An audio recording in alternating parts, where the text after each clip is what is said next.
นะโมตัสสะภะคะวะโตอะระหะโตสัมมาสัมพุทธัสสะนะโมตัสสะภะคะวะโตอะระหะโตสัมมาสัมพุทธัสสะนะโมตัสสะภะคะวะโตอะระหะโตสัมมาสัมพุทธัสสะพุทธังธัมมังสังฆังนะมัสสามิ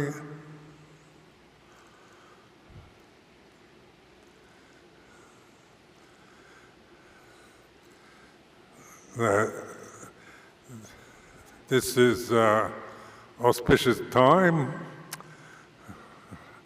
I was reflecting when before the plane was, the aircraft was taking off in Thailand, Suvarnabhumi Airport.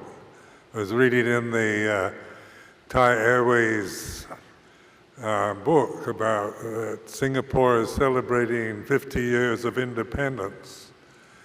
And I thought that's exactly the time that I was last in Singapore 50 years ago. So it changed considerably from then. In fact, I don't recognize anything yet.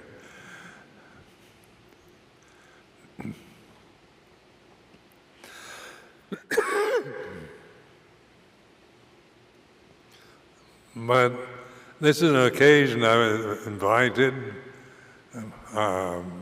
to visit Singapore at this time, and I've wanted to come for many years, but I have been so involved in my own duties. I lived in the UK, in England, for 34 years. And there we established monasteries in England and in other European countries. And so Singapore was, what I remembered was an old British colonial type city. And I still didn't realize there was so much interest in Buddhist meditation. This has arisen within that period, an actual practice of the Buddha's teaching. So much of Buddhism as it exists today is a traditional ceremonial style, which is very good. But the thing that really involved me and made me want to commit to monastic life, to training, to this particular lifestyle was the bhatipata, or the practice. Because I could see how, one could have so many doubts about Buddhism as a religion, as a philosophy. It's an ancient religion. Does it still apply to present-day problems? Can you still actually practice it? And can anyone get enlightened? These are the questions that come up from a kind of Western mind. Because most of what we see of religion is the memories of great teachers or messiahs or deities that we can't know directly in any way other than through belief in concepts about that. And now in the Western world, there's so much interest in Buddhism, in Buddhist meditation.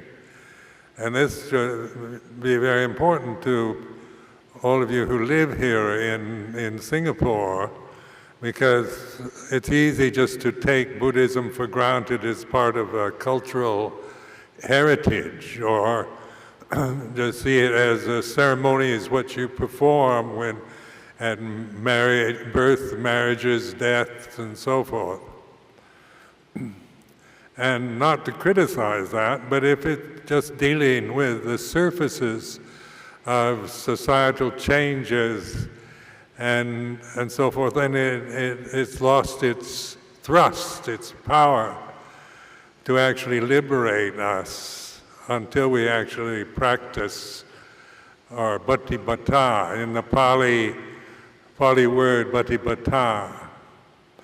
And this particular word was impressed on me when I encountered Ajahn Chah, Lumpur Cha in Thailand, who that was in 1967. And he lived in a remote part of Thailand. He wasn't famous yet in Thailand. And I happened to meet him by chance, coincidence, by fate, destiny, I don't know how to describe it. But I did meet him, and he was always emphasizing patipata. He couldn't speak English, and I couldn't speak Thai.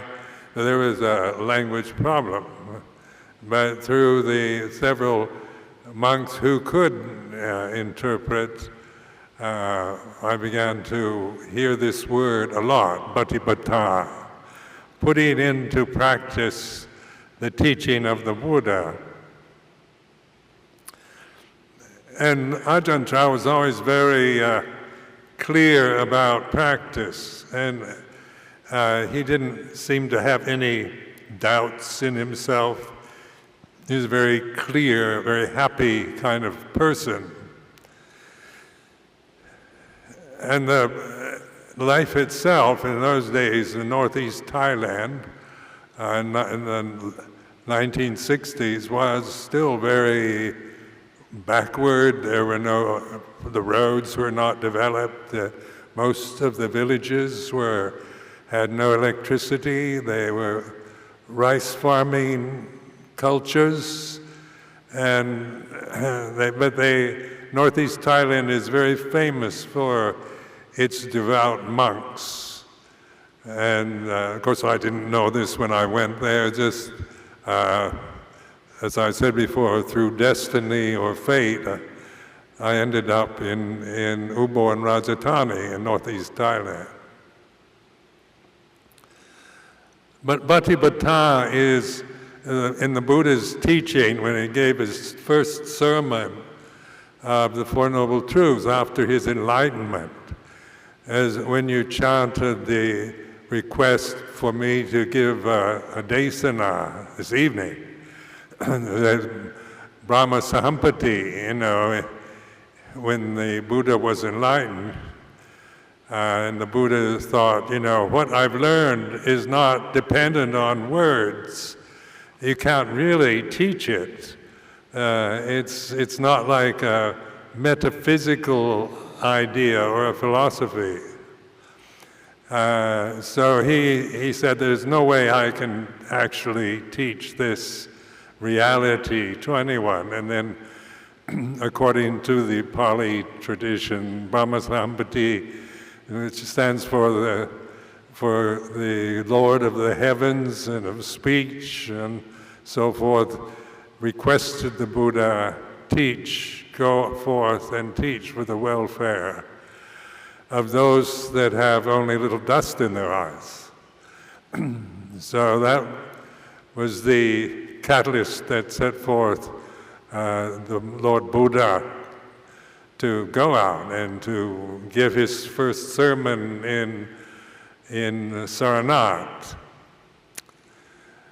And that first sermon is a very interesting one because it's what they call the Arya Satsi, the Four Noble Truths.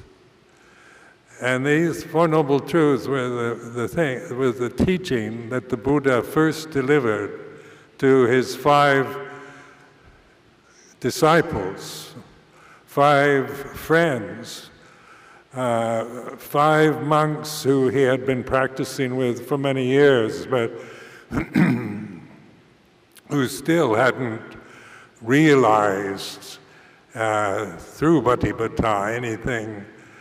They still hadn't seen the Dhamma. They hadn't really awakened to reality.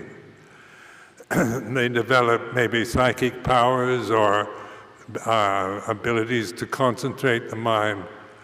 But still, these efforts, even though they were noble and to be praiseworthy, they're not liberating.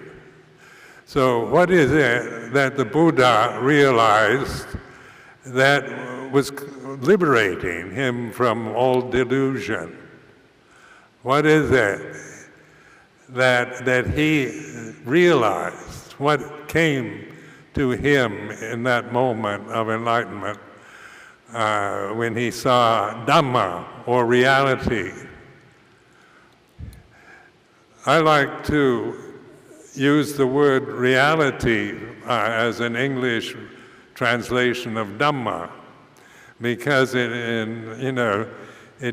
a rather interesting way to think. Awake to reality. In England, we used to be accused by people sometimes who didn't understand what we were doing, that we were avoiding reality, that we were not in the real world. They assumed that we lived in some ivory tower up in the sky and didn't have to cope with the realities of daily life. Because that's what it might look like to somebody who doesn't understand monasticism or Buddha Dhamma. But awakening to reality is now generally accepted because it's like the English word mindfulness has become of common use in the Western society, in psychology and science. They talk about teaching mindfulness in primary schools, high schools, to the military, to the parliament. I mean, it's a word that is overused now. When I arrived, I went to live in England in 1977. That word was not really used at all by psychologists, by scientists, by psychotherapists. Nobody really valued that word. And now it's the in word, it's the word everybody's using. And of course, people criticize this sometimes because, in order to rob a bank, you have to be mindful. And to commit a successful crime, to murder somebody and get away with it, takes a great deal of mindfulness to be able to do that. But is that what I mean when I use the word, or what the Buddha meant? So mindfulness is our ability to open to the present moment in this sense of sati and sampajanya. These are the two Pali words we use. Sati is to remember this moment. You kind of awake, here and now. And then sampajanya is to receive all that exists in this present moment, which is not choosing any particular object. It's not focusing or concentrating on an object of any sort, but this kind of broad spectrum of awareness that is receptive, sampajanya, sati sampajanya. And then the foundation for this isn't based on desire to rob a bank or commit a murder. It's the foundation is based on paramitas, or virtues, good intentions, meritorious actions. So we have, like in this traditional form, we have dana, sila, which is, dana is the word for generosity. To be able to help others, share what we have with others, not to be selfish and stingy, is developing dana paramita. And then the sila is to take responsibility translated as 5 precepts, morality, but what it means is to take on responsibility for how you live in the society, to refrain from saying or doing things that in any intentional way that cause unnecessary harm or deceit or suffering to anyone else or to oneself. So the basic structure in Buddhism is dana, sila, bhavana, and bhavana then is generally translated into English as meditation. And then meditation is divided into concentration, samatha practices, where you're concentrating on an object. You choose an object, you choose the inhaling, exhaling of the breath, you choose a flame on a candle or some kaseen, some object that you devote your attention to concentrating on that particular object to the exclusion of everything else. So it's limiting awareness to just the object that you're concentrating on. And that develops levels of concentration which bring peace and joy and sense of well-being. And then vipassana, samatha vipassana is the insight, means to look into the nature of things, to investigate. And in other words, it's bhatipata practice. So this theme runs through these 4 Noble Truths, everything. And the Buddha told his disciples when he first encountered them in Saranad 2,557 years ago, which to us is a long time ago, that was he didn't teach about, now I'm enlightened and I've seen the truth. He wasn't talking about himself at all, or about what he'd actually seen. When you read the formulaic structure of the 4 Noble Truths, it's about there is suffering, or dukkha. And so this is another interesting way of teaching somebody who's, especially like the 5 disciples who developed the high levels of concentration, where they've all experienced bliss and happiness and universal love and such blessed states that come from concentration. But the noble truth of suffering is, why did he use the word noble? And it is true, there is suffering. Nobody's going to deny that. And of course my mind at first, when I first encountered this teaching, was, what's noble about suffering? It's a nasty fact of life. I was quite cynical, actually. I had a cynical tendency. So I thought, suffering is what nobody wants, and everybody wants to find happiness. We all want to find happiness and love and fulfillment and all kinds of good things, but I don't know anyone yet who really wants to suffer.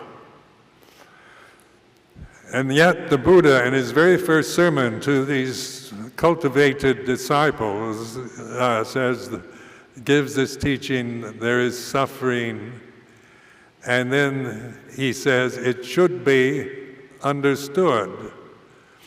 So this is the patipata, this is the practice to understand, to know, to fully recognize suffering, not to just react to it, run away from it, blame it on somebody else, like we tend to do. I suffer because it's too hot, or I suffer because of my wife or husband, my children, or I suffer because of the political system. Or maybe always in the UK, we love to blame everyone else for our unhappiness. So it's a blaming society. If the government was perfect, if the national health system was perfect, if my wife or my husband was perfect, if my mother and father had never abused me in any way, then I wouldn't have any suffering.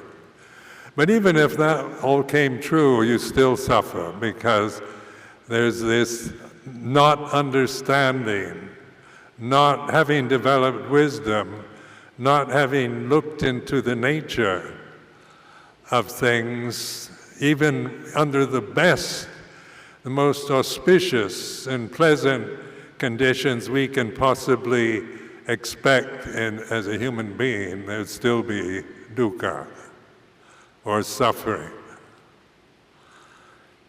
Now that can sound pessimistic to many people, but it's not. It's changing. Changing your direction from just running around trying to find happiness and running from suffering to looking at suffering, saying there is suffering. Yeah, it's like this.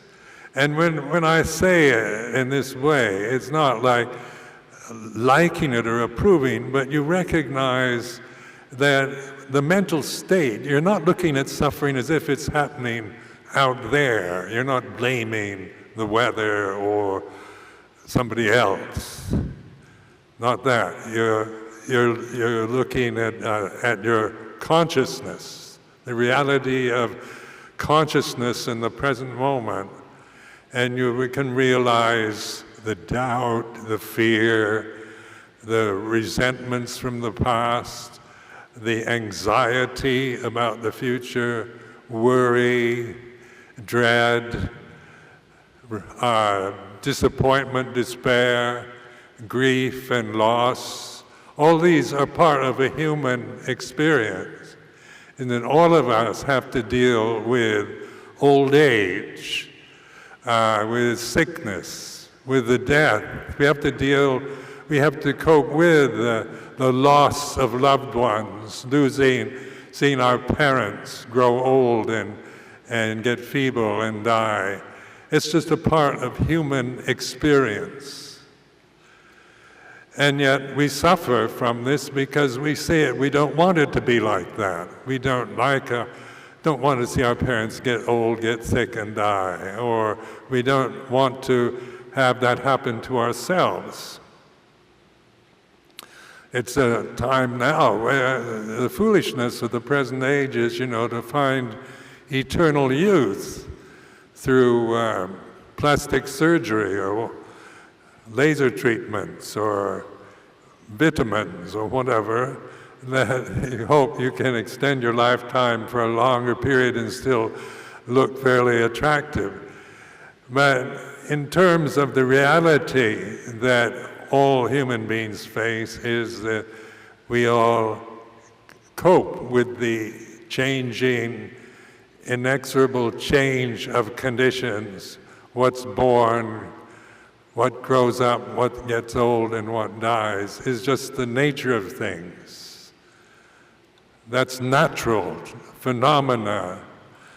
It's nothing wrong, bad, or it shouldn't be otherwise. It's looking at it from the wisdom level of mindfulness by seeing that all conditions, all phenomena are in this incessant changingness. And so the Buddha emphasized over and over in his teaching that all conditions are impermanent. So in Buddhist monasteries we chant Sape Sankhara Anicca. This is a common chant that we all learn. All conditions, Sankhara is the Pali word for condition. All conditions or all phenomena are impermanent. Now that doesn't take a great deal of, isn't difficult to see as we begin to investigate more just direct experience, to try to sustain your attention through sight or sound or smell or taste or touch, through the thought process, through feeling. You can't sustain anything very long. You can't keep it in the way you want it to be because it's changing. It's impermanent. The big obstruction that we face is the belief that I am this body. We all are brought up to believe that this body is me, mine, what I am, this physical form, whether it's male, female, whether it's Asian, European, whatever, we identify with it. And then we form strong attachments to it. We become the body itself. And we become limited by that delusion that I am this human form, this human body. And so the sense of the ego develops, because as we grow up, we have, the color of our skin, the shape of our nose, the size of our eyes, whether we're, attractive or not. We identify with these appearances. We also have retentive memories. We remember things that happen. We can remember things that happen. I can remember being in Singapore 50 years ago. And that's like a retentive memory. It has no practical use other than an interesting memory for me, and maybe for you, but in itself, it's just empty condition. Animal world doesn't have that, can't retain, they don't have the language. They can retain things for a while, but they can't remember like 50 years ago I came to Singapore. They wouldn't be able to do that. So the human beings are cursed or blessed. I'm not quite sure which, because we can remember the things, especially the extreme things that happened to us when we were children, when we were teenagers, when we were first married, when we had children, family, all things.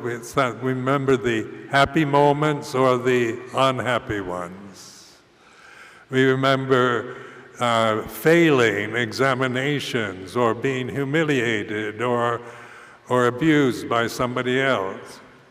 We can remember all these and carry them in our minds till we die at 100 years old because of this retentive memory.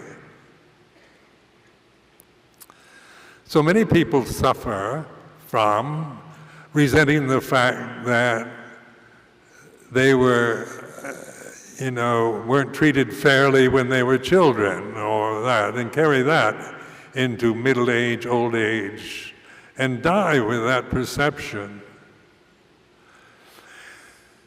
And this is the problem about the identity with the body. We have language, we have retentive memory, and we use that language to reinforce, to hold that memory. And I am the body this is my body, I am this body, is a memory that we reiterate, that we always operate from. Until we awaken to Dhamma, begin to question, am I really this? Is this body really mine? Is there anything really me and special in this particular form? You know, and then we can imagine all kinds of things if we want to, but we're not interested in finding anything but in the question itself. This body, these human bodies, are like any other forms in nature. They're impermanent conditions, sape sankarani cha. They're born, they grow up, they get old and die, just like any other condition. Applies to external conditions, to internal ones, applies to seeing, to what you see, to the eye itself. The eye is a condition that depends on other conditions for its successful operations. And then the objects of sight, of sound, of smell, taste, touch. We're educated people, so we have a lot of knowledge. We've acquired a lot of knowledge about everything external. You know, so we study science, psychology, philosophy, history, you name it. We acquire knowledge always from books, from teachers, from traditions. So what we learn in modern education is acquired knowledge. It's knowledge that we grasp, that comes to us from outside. With sati sampajanya, with mindfulness, then there's wisdom developing. It means wisdom in this sense. In this sense of Buddha wisdom isn't about knowing everything about everything. It's not about being God up in the heavens, knowing everything that's going on everywhere all the time. It's knowing the way things are. And the way things are is that all conditions are impermanent. That includes your body, your senses, your sight, your ears, your nose, your tongue, body itself, your thinking process. You can lose your memory and so forth. These things that you acquire that come from outside are conditions changing. But what is constant? This is a question to investigate. What is constant in all this change? You know, what is it that is self-sustaining in all this endless, relentless changingness? Is consciousness. So consciousness it doesn't have a self in it. It's not a personal. It's not me or mine. It's not yours or theirs. It's here and now. We're all conscious. We're all experiencing consciousness. It's natural. We can't actually find it and say, this is it, and hold it up and put it under a microscope, but we know, don't you? You know, every one of you in this hall know you're conscious. The consciousness is like this. And then the sense of my body, my thoughts, my views, my memories, my opinions arise and cease in consciousness. So what Sati Sampajanya actually does is it allows us to change from being the personality, the physical form that is very, always filled with some kind of anxiety or fear. We live in a realm of fear anyway, this realm of survival, and survival of the fittest, learning to, get enough to eat, and death is an ever-present possibility. We hope to live to a ripe old age, but we all know that we could die in the next moment. That's not impossible. The physical body that you're so identified with is very vulnerable. It's not, it's easily damaged. It can be, struck by lightning, hit by a car, by a bomb or whatever, from just dropping out of nowhere. We can catch diseases, and the body itself is a very kind of onerous condition to be identified with, because it is delicate and vulnerable. And it's our identity with it that unquestioningly identified with the physical form that we suffer from that, from fear of death, fear of the unknown.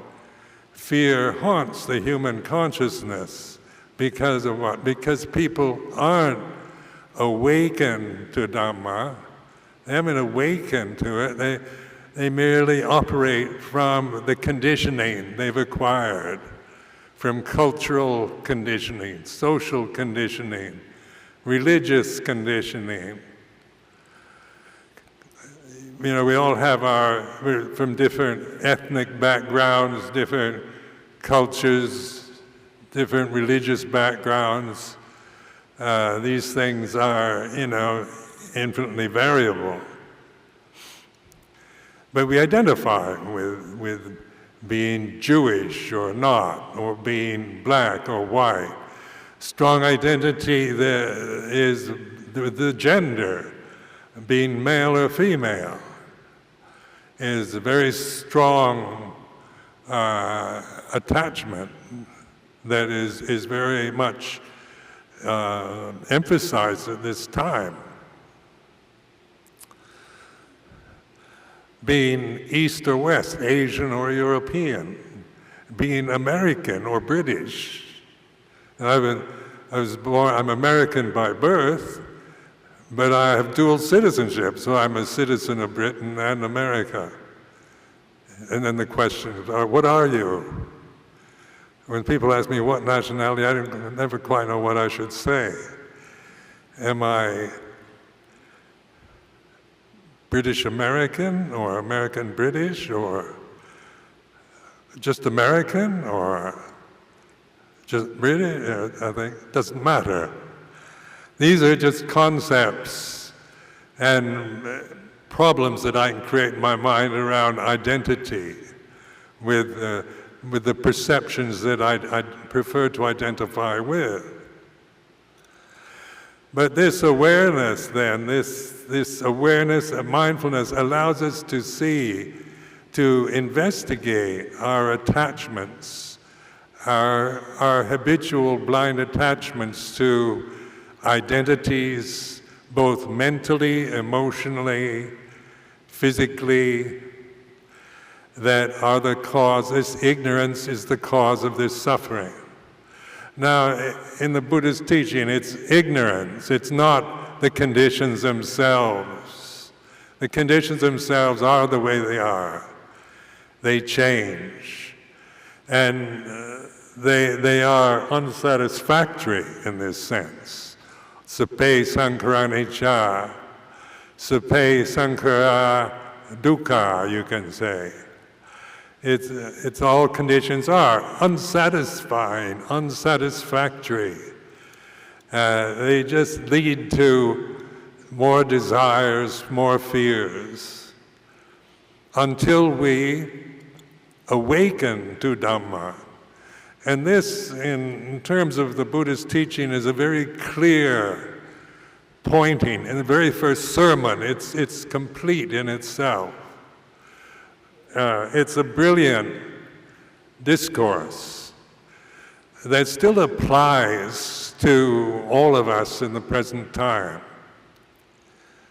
Sometimes in England people would say, why did you become a Buddhist? It's an old-fashioned religion, it's older than Christianity, and it's about lighting incense sticks and things like that. I mean, Western people before knew nothing about it. And we're all brought up with our prejudices against other religions. Like as a Christian, I was brought up to think that all other religions were not as good as mine. Things like this are a way of thinking that is culturally conditioned. It's a perception.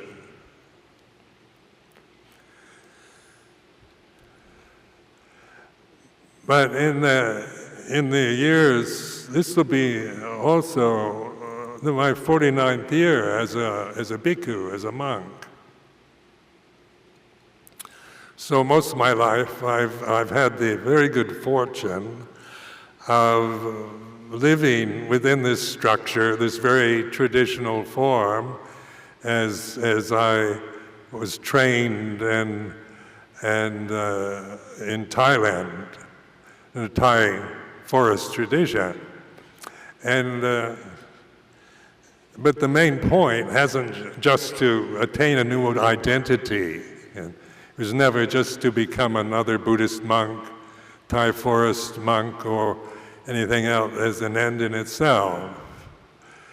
It was to break through, to awaken to reality, rather than be caught in just reiterating and reprogramming the old habits over and over again. And so in these 49 years, I've had every opportunity, it's been a kind of wonderful life, because I've met very fine teachers, Luang Por Chah, of course, but many others in Thailand and other places. Your main interest is in proving, is the Buddha really, how do you work this teaching? Is it still practical here and now? It is an ancient teaching. It was given to the 5 disciples, the Panchavakkhya, in Saranath, 2,557 years ago. That's a long time ago.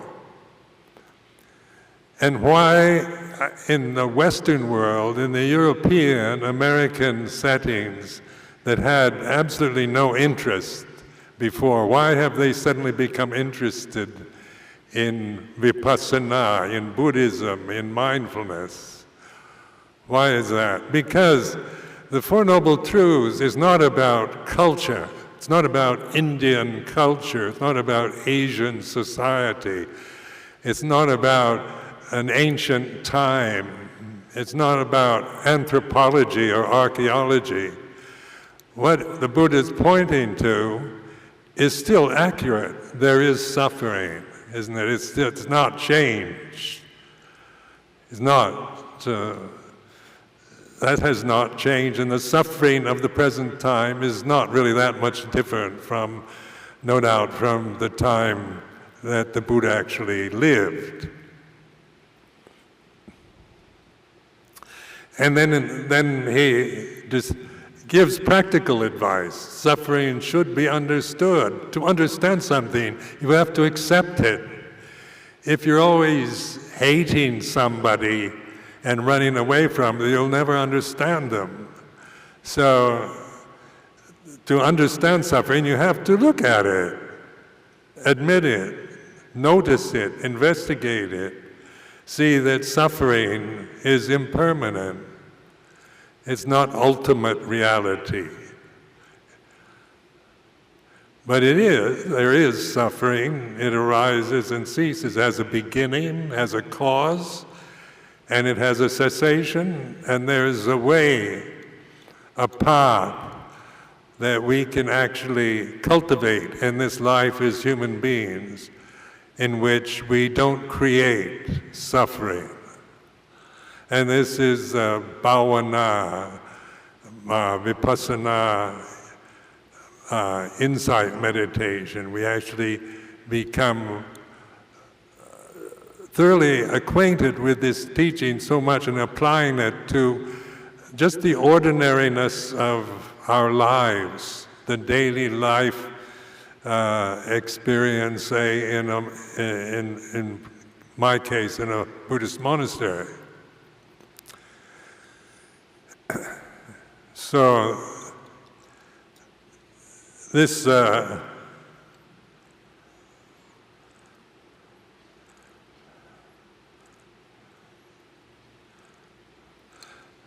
this is everything I've said this afternoon or this evening is not to be believed blindly, but it's offered as a reflection. You know what? The Buddha is pointing. He's not telling you what to do. He's not condemning you or you know, on your back telling you where you should do, what you should do next, and whether you're a good person or a bad one. But it's pointing. It's an invitation. It's a compassionate offering to humanity. And what he's pointing at, the noble truth of suffering, and then the noble truth of the causes of suffering, is ignorance, blind, habitual attachments to various desires and habits that we have, operating from prejudices, positions, attitudes, opinions, fears, anger, resentment, jealousy, and all the other human emotions. He's pointing to these, not to say we shouldn't feel anything, or we shouldn't hate, or be angry, or feel jealous, or be afraid. But he's pointing to all these human primal emotions, fear and desire, in order to understand them, that they're conditions arising, ceasing. They're sankharas. They're not personal anymore. They change from being my problem to being what they actually are in the present. They are what they are. Their fear is like this. When you're mindful, when there's sati sampajanya, you're actually allowing fear. You're not indulging in it, you're not trying to get rid of it, but you understand it, you see it, it's like this. And by allowing it to be what it is, it naturally ceases. Because fear is a sankhara, it arises, ceases. And as you get more confidence in the practice, you can prove this to yourself, that even what is most frightening or loathsome to you, or just emotional states like obsessive worry and anxiety, or self-hatred, self-criticism, or any of this, these kind of emotions we experience, rather than seeing them, interpreting them as my problem and what should I feel and what shouldn't I feel, you're actually seeing them in terms of wisdom. They are sankharas. And then your relationship to sankharas is to see their presence and their absence, And this is what we call sati, sampajanya, and mindfulness.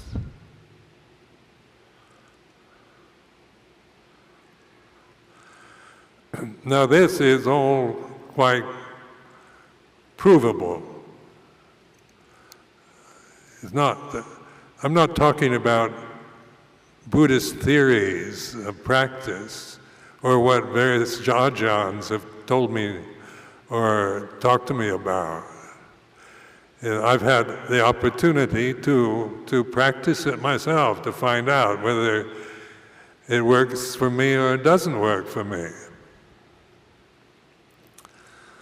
So I must say I'm very, nowadays, in my old age, I feel incredibly grateful to the Buddha because, he's the teaching that he gave in Saranat, the Four Noble Truths teaching, has been a real blessing to my life because I've used it the first 10 years when I lived with Luang Por Chah in northeast Thailand.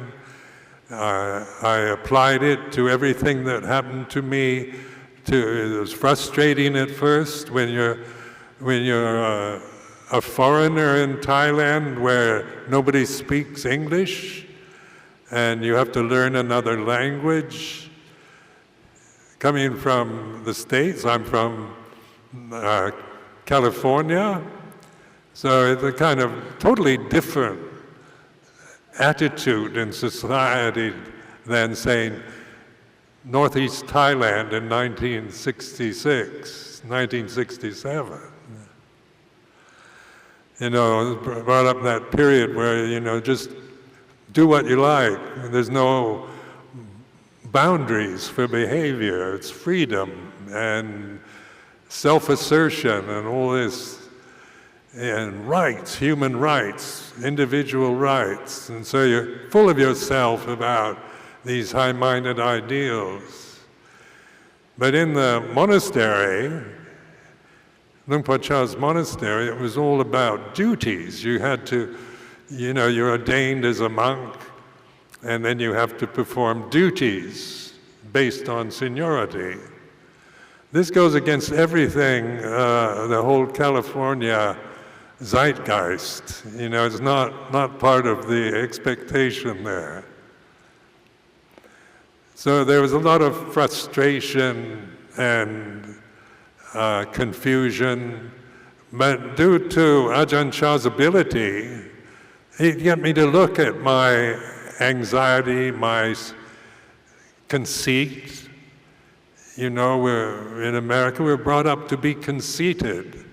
So we don't particularly choose to be, it's just the way we're brought up. And so it's but it's very much contrasted contrasted to a Thai forest Buddhist monastery, which isn't about conceit. And that it exposes, it mirrors, it magnifies personal conceits and biases and prejudices. So, and this was Ajahn Chah's genius, was he could direct my attention to, and he said, of course, he's always looking at your mind. He said, in Thai, the common say is dujit. Look at your consciousness. Look at what's happening and observe. Do doesn't mean to look at just like a passing thing, but to receive it and learn from it, to see that fear or resentment or conceit, that if we cling to these emotions, we create endless suffering for ourselves. You can live in a Buddhist monastery and suffer enormously because you've got ideas of how it should or shouldn't be, or the conceit, the opinions and views that come up.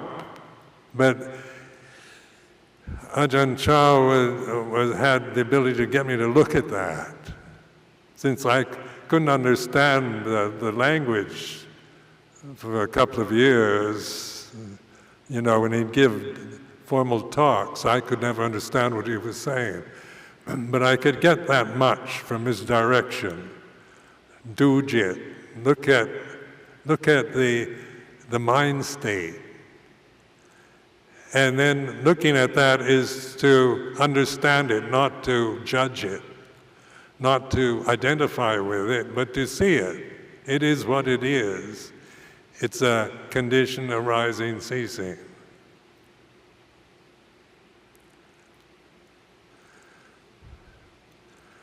So at this time, I find here in Singapore, I've been extremely well received, and here in this beautiful temple, feel very honored to be asked to give a formal talk in this very beautiful place.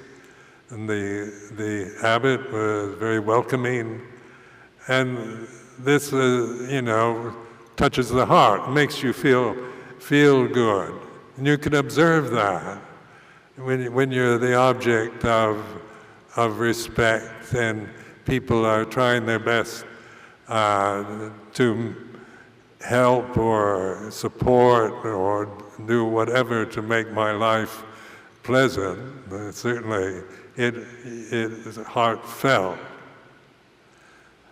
Because this is the good side of our humanity, isn't it? Where we look after each other. We're not interested in looking after somebody for personal gain anymore, to get something from them, but because the joy of looking after others, of generosity, is very much a part of our human nature. It's the good side of human nature. And another one is the sila, the willingness to commit, to restrain ourselves in terms of action and speech, because we know that certain actions and certain ways of speaking are going to cause unhappiness, disillusionment, deceit, various other things to the people around us. And so it's like a maturing where generosity and then responsibility for action, how we live in Singapore, how we speak in Singapore, taking responsibility for that, not just saying I can say anything I want because it's free speech. This is like the attitude of the modern day. I have a right to insult other religions and criticize anyone I feel like because I have a right to speak out. Or, this is not being responsible, it's just grasping the idea that you have a right to say whatever comes into your mind. But with mindfulness, we're aware that many things that come to our mind we should never say, never speak on.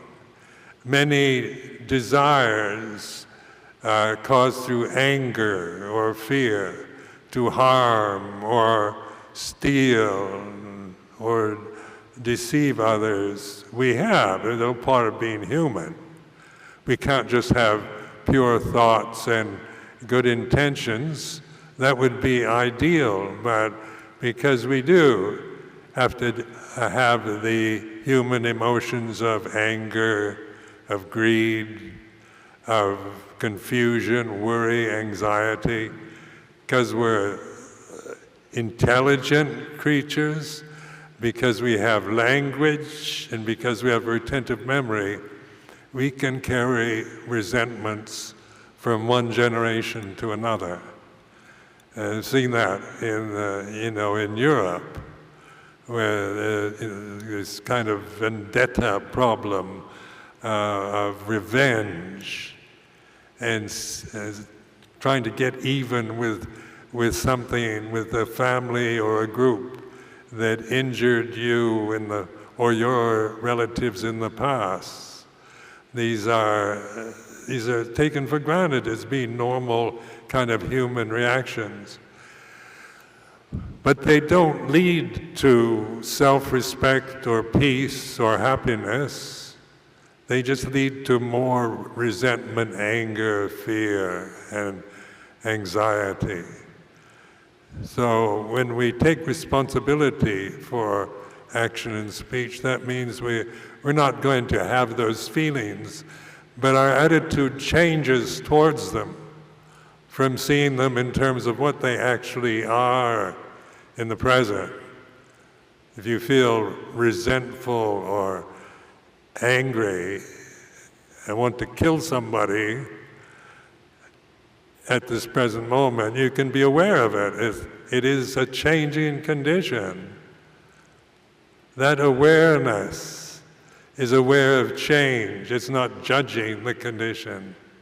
It's not criticizing. It's just recognizing that all conditions are impermanent. And that gives us a way to get beyond guilt and fear and self-aversion, self-disparagement, through understanding it in terms of what it actually is in this very direct and honest way. So I think I've said enough for this evening and express my gratitude and joy at being here in Singapore. And I'll be here a few more days. And may you all be blessed. And may what you've heard this evening inspire or interest you to looking at this wonderful religious teaching in a more profound way of investigating, of patipada, of practice.